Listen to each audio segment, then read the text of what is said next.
द्वारिका शहर, अग्निहोत्री मैंशन। सुबह 8 बजे मैंशन के सामने एक पुलिस कार आकर रुक जाती है और उसमें से एक पुलिस ऑफिसर बाहर आता है। गार्ड्स उसे अंदर आने देते हैं क्योंकि ये उनके फैमिली फ्रेंड थे।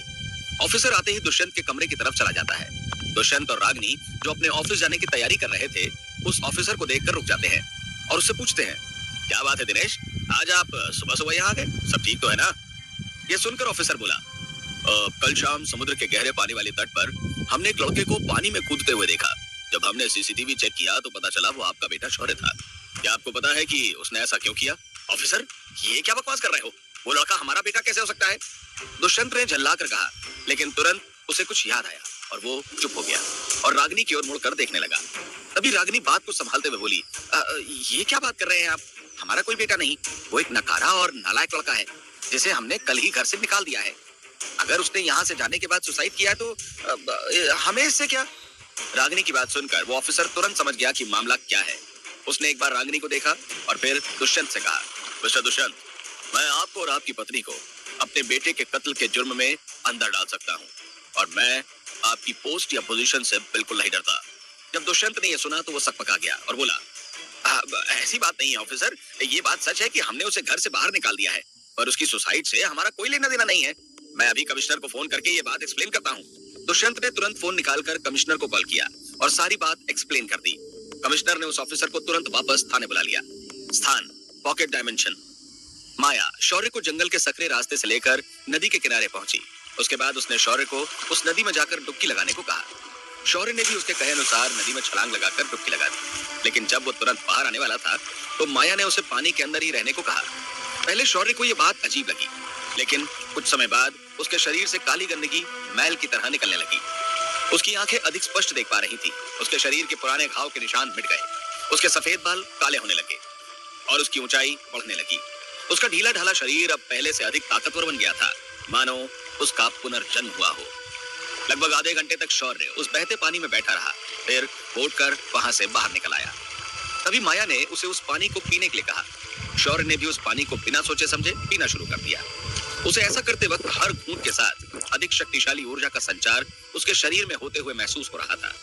इसके बाद शौर्य और माया जंगल से होते हुए एक भगवान शिव के मंदिर में पहुंचे।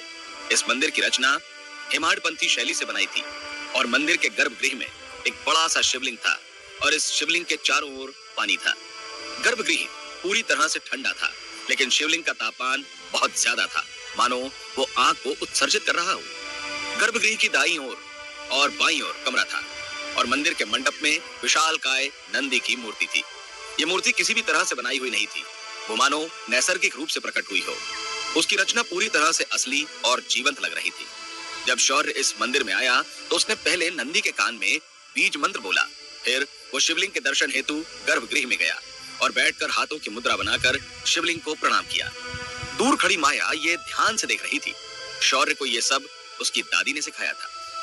जब शौर्य ने अपनी पूजा खत्म की और वो धीरे से पीछे हुआ, तभी शिवलिंग के ऊपर मौजूद रुद्राक्ष उड़कर उसके हाथ में आया।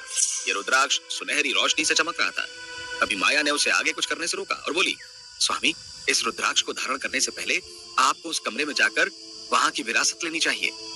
जब शौर्य ने यह सुना तो वो तुरंत रुक गया और पीछे मुड़कर गर्भगृह से बाहर आ गया और वो माया से बोला, क्या हुआ माया, तुमने मुझे रुद्राक्ष धारण करने से क्यों रोका?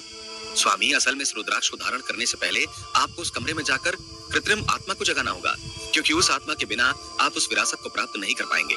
लेकिन इससे पहले मैं आपको इस आयाम की जानकारी देती हूँ। जब भगवान श्री कृष्ण ने द्वारिका नगरी का निर्माण किया था, तब इस वास्तु पूजा में सारे देवता आए थे। तभी भगवान विश्वकर्मा भी आए थे और उन्होंने इस पॉकेट डायमेंशन को एक चमकीली गेंद में कैद करके भगवान श्री कृष्ण को दिया था। उसी वक्त आने वाले भविष्य को देखकर महादेव ने अपनी भैरव अवतार की शक्ति और ज्ञान इस रुद्राक्ष में संग्रहित करके श्री कृष्ण को दिया, ताकि बाद में उचित समय आने पर इसे अश्वत्थामा को वे दे सकें। लेकिन युद्ध समाप्त होने के बाद अश्वत्थामा ने उत्तरा की ओर ब्रह्मास्त्र चला दिया था। इस वजह से क्रोध में आकर भगवान श्री कृष्ण ने उन्हें यह रुद्राक्ष देने के बजाय सीधे चिरंजीवी होने का श्राप दे दिया था। इस रुद्राक्ष को इस मंदिर में स्थापित कर दिया।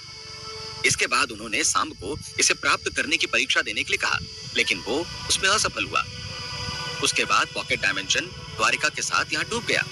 ये डायमेंशन अब सिर्फ इस विरासत और मेरी बची शक्तियों की वजह से अब टिका हुआ था, पर जब इसने आपको चुना तब ये फिर से सुचारू रूप से काम करेगा।